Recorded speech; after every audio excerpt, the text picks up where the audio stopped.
Madame le maire, très heureux de vous recevoir chez vous, dans le 8e. Voilà.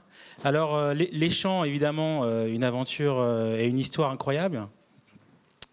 On démarre il y a plus d'un siècle, à l'époque des chevaux, n'est-ce pas? Bon, alors à l'époque, il y avait déjà pas mal d'événements qui se sont passés sur les champs. Et puis, on se rapproche avec l'avènement un peu de la voiture. Et puis progressivement, évidemment, il y a eu l'invasion de la voiture avec ses contre-allées jusqu'aux années, effectivement. Voilà. Quelle vision par rapport à tout ça? Tout d'abord, bonjour, pardon pour le retard, mais bon, une journée un peu chargée aujourd'hui parce que on prépare quand même le 5 décembre, vous le savez, hein. Et c'est à chaque maire défend son arrondissement. Je suis arrivée à défendre le mien, ils ne viendront pas dans le 8e. Maintenant, dans l'Est parisien, je crois qu'il va y avoir beaucoup de problèmes. C'est ce que le préfet nous a dit ce matin. Alors, les Champs-Élysées. Les Champs-Élysées que tout le monde connaît. On me dit, oui, les Parisiens ne vont pas sur les Champs. Si, certains Parisiens vont sur les Champs-Élysées, pas que les Gilets jaunes.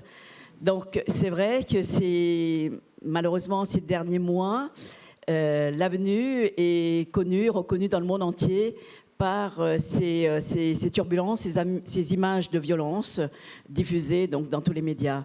Et on aimerait aujourd'hui, avec Vincent, vous expliquer ce que sont les Champs-Élysées, cette fameuse avenue qui fait à peu près 2,5 km entre l'Arc de Triomphe et la place de l'Étoile.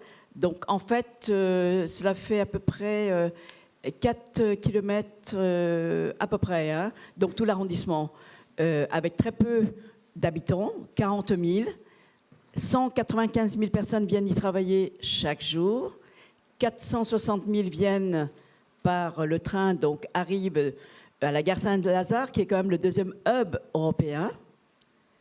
Comme je l'ai dit, à peu près 6 000 entreprises actives sont installées pas sur les champs, dans le 8e, mais 70% sur les Champs-Élysées, notamment donc plus que la Défense. Plus que la Défense, notamment les grands hôtels, les restaurants et les sièges sociaux. Est-ce qu'il y a des avocats? C'est l'arrondissement où il y a le plus de cabinets d'avocats.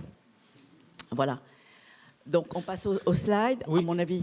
Tout à fait. Je crois. Là, on résumait un peu d'où on vient, le phénomène des voitures qui est encore un gros sujet, et le fait que tous les ans, vous organisez une petite fête le 14 juillet dans le 8e.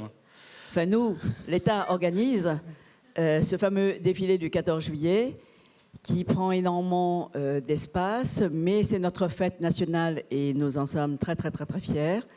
Malheureusement, quand chaque passage de char nous abîme beaucoup la chaussée, notamment décèle les pavés, et ça nous coûte un peu d'argent à chaque fois. Alors, l'idée, c'est de travailler sur le futur des Champs-Élysées. Il y a pas mal de propositions. Rien n'est arrêté, c'est des pistes de réflexion. Voilà, la plus belle avenue du monde, la vitrine de la France. Du coup, il y a quelques pistes qui sont proposées, dont celle-là, qu'on peut peut-être commenter ensemble. Alors, la piste qui a été proposée, je rappelle quand même qu'en 2014, en novembre 2014, sous l'égide donc du comité des Champs-Élysées, qui est le comité des commerçants, le comité avait demandé déjà à un architecte qui n'est pas n'importe lequel, c'est Jean-Noël Viguier qui avait proposé un projet, malheureusement qu'il n'a pas pu voir jour parce que premièrement ça coûte cher. Et puis le temps a passé. Et le deuxième projet est sorti donc, cette année. On espère le voir aboutir. Mais comme vous le savez, toute rénovation, réfection nécessite de l'argent. Et c'est la ville qui est propriétaire donc, de l'espace public. Donc on essaiera de faire au mieux. Et notamment donc, cette artère. Initialement, vous savez qu'il y avait 5 voies de chaque côté, plus une voie qui était donc la contre-allée donc de chaque côté des trottoirs. Et c'est grâce à Jacques Chirac, quand j'ai grâce, c'est Jacques Chirac à l'époque qui a eu l'idée de partager l'espace public en faisant enlever donc les contre-allées, et c'est la raison pour laquelle nous avons aujourd'hui les 2 trottoirs donc de chaque côté qui permettent aux piétons bien sûr et malheureusement aux trottinettes aussi. Alors du coup on a pas mal d'idées, on le voit ici dans ce projet. Il y a des pistes en termes d'utilisation de voies en fonction du volume de trafic, en fonction de la journée.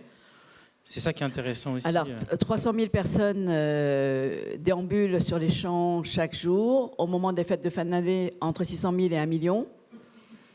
Et malheureusement, beaucoup de voitures, 60 000 voitures jour. C'est pratiquement une autoroute urbaine. Et la raison pour laquelle, que ce soit les commerçants ou les habitants, parce qu'il y a aussi des habitants dans l'arrondissement et dans le périmètre des Champs-Élysées, considère qu'on devrait quand même revoir un peu donc la mobilité et essayer de réduire donc l'espace aux voitures et aux 2 roues. Et c'est la raison pour laquelle le comité des Champs-Élysées avait demandé à la ville de mettre les pistes cyclables. C'est à la demande donc du comité des Champs-Élysées. Très bien, donc on le voit par exemple dans ces images qui sont des pistes de réflexion bien sûr à ce stade, que l'espace est bien mieux partagé pour les mobilités douces, la capacité à traverser, l'avenue au même niveau que le trottoir, ce que vous avez fait rue de Pontieux déjà pour essayer de faire une zone 30. Oui, est-ce qu'on doit aborder la rue de Pontieux par rapport aux Champs-Élysées? Pas forcément, mais bon, nous avons pour empêcher et éviter les rodéos, parce que, comme vous le savez, en 2 mots, la rue de Pontieux est une verrue pour nous, pour moi, en tant que maire, parce qu'il y a 15 établissements de nuit, c'est-à-dire des boîtes de nuit, boîtes de chicha, 15 sur 600 mètres. Donc, il a fallu canaliser une population un peu perturbante qui viennent maintenant pratiquement tous les soirs. Dans le temps, c'était le vendredi, samedi, maintenant pratiquement tous les soirs. Donc, il y a des habitants dans ce périmètre. Et pour canaliser donc, ces rodéos, j'ai fait inverser, avec la préfecture de police, un tronçon de rue, de la rue à partir de la rue du Colisée jusqu'à la rue de la Boétie. Si vous prenez la rue de la Boétie, vous ne pouvez plus... Vous pouvez tourner sur la gauche, mais vous ne pouvez plus, à partir de la rue de Pontieux, le début de la rue Pontieux, aller tout droit parce que c'est interdit. Donc on le voit dans ces projets, l'idée c'est une vision assez urbaine où les populations, mobilité douce, piétons et voitures circulent plus naturellement. Quel est votre souhait par rapport aux Champs-Élysées et à quelle échéance vous aimeriez que quelque chose se passe? Eh bien, l'échéance, tout dépend du budget qu'on veut bien investir. C'est vrai, quand je suis arrivée en 2014, on avait l'intention donc de refaire les pavés, parce que vous le constatez tous, que ce soit les trottoirs ou la chaussée, ces pavés sont dans un état épouvantable. Ça demande tellement de budget qu'en étant élue en 2014 avec tout ce que nous n'avons pas pu obtenir, malheureusement, vous savez, mon prédécesseur a géré l'arrondissement pendant 31 ans. Et les 12 dernières années, comme il était en opposition frontale avec M. Delanoë, il n'a pas eu de budget pour réparer les toitures d'écoles, des crèches, des équipements de proximité. J'ai dû investir tout ce qu'on m'avait donné, donc la ville m'a donné. Vous le savez comment est le fonctionnement. C'est la maire de Paris qui tient donc les finances, et nous devons chaque année faire une proposition des objectifs que nous avons dans notre propre arrondissement. Et l'objectif, c'est voilà, pour les habitants, les enfants, les élèves, les crèches et tout cela. Et je n'ai pas pu refaire la totalité des projets. Donc, le projet de refaire l'avenue des Champs-Élysées, notamment les trottoirs. Du coup, dans la perspective des Jeux Olympiques, il y a une dynamique qui est en train de se mettre en place pour essayer que les choses bougent pour 2024. Oui, il y a l'argent public, mais on compte beaucoup sur les mécènes. Ok, très bien. Est-ce qu'il y a d'autres idées ou d'autres projets sur lesquels vous travaillez qui peuvent être assez inspirationnels? Alors, le projet qui a été proposé donc, par le cabinet d'architectes, le seul souci, comme on l'a évoqué dès le début donc, de cet entretien, c'est de mettre des arbres qui se croisent. Sauf que le 14 juillet, on aura toujours le 14 juillet et les chars, il faut qu'ils passent quelque part.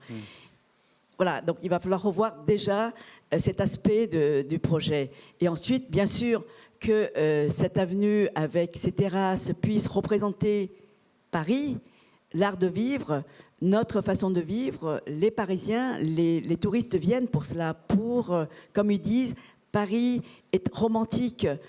On peut boire un verre donc, sur une terrasse sans se faire voler son portable sur la table.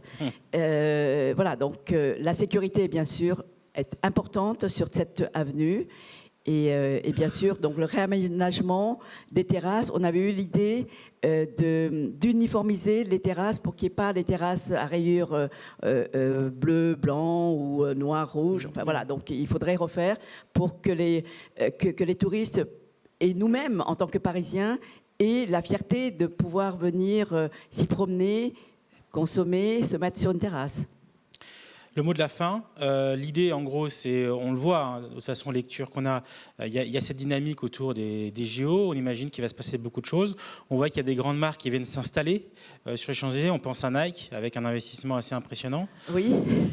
Est-ce que du coup, voilà, quelle est votre vision? Est-ce que ça va devenir une sorte de centre commercial à ciel ouvert ou est-ce qu'il y aura encore un côté quartier? Quelle est votre vision pour conclure? Eh bien, on espère que cela restera donc un quartier donc de vie. On appelle cela un quartier de vie. Hein. C'est ce que j'ai essayé de faire pour la place de la Madeleine. Maintenant, ces immeubles appartiennent au privé.